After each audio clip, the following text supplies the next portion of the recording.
नमस्कार, मैं हूं अनुज। आज के मुख्य समाचार में आपका स्वागत है। एआई ने बताया जीभ की खासियत। हमारी जीभ एक अत्यधिक परिष्कृत और जटिल अंग है। विज्ञानियों ने एआई की मदद से पता लगाया है कि जीभ की संरचना सभी व्यक्तियों में एक जैसी नहीं होती।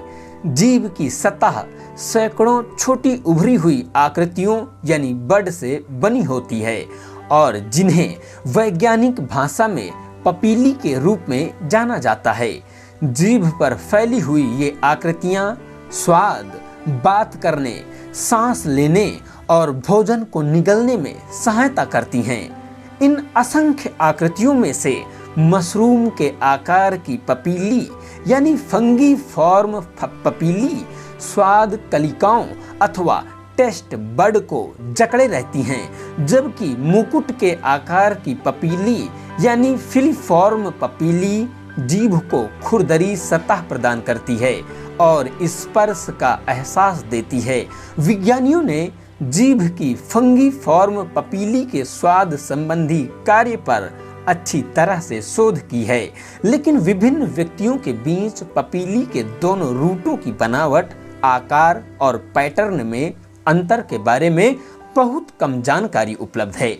गत दिनों एडिनबरा और लीड्स विश्वविद्यालयों के शोधकर्ताओं की एक टीम ने मानव जीभ के त्रि-आयामी सूक्ष्म स्कैन में पपीली की विशेषताओं को समझने के लिए एआई कंप्यूटर मॉडल को प्रशिक्षित किया।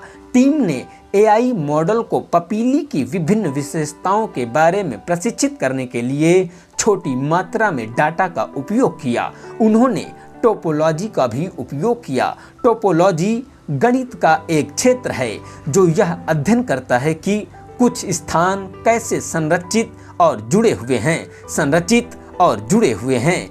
टोपोलॉजी गणित का एक क्षेत्र है जो यह अध्ययन करता है कि कुछ स्थान कैसे संरचित हैं और जुड़े हुए हैं। इसने एआई उपकरण को 85% सटीकता के साथ पपीली की किस्म की भविष्यवाणी करने और जीभ की सतह पर फिलीफॉर्म और फंगीफॉर्म पपीली की स्थिति को नापने में सक्षम बनाया। खास बात यह थी कि सभी 15 व्यक्तियों में पपीली की विशेषता एक दूसरे से भिन्न थी और जीभ की एक ही पपीली से 48% की सटीकता के साथ व्यक्तियों की पहचान की जा सकती थी। जीभ के बारे में ये निष्कर्ष साइंटिफिक रिपोर्ट्स पत्रिका में प्रकाशित किए गए हैं। यह अध्ययन जीभ की सतहों की जटिल वास्तुकला को समझने में मदद करता है। ये माइक्रोन यानी 1 मीटर का 10 लाखवां हिस्सा आकार की विशेषताएं प्रत्येक व्यक्ति के लिए अनोखी हैं।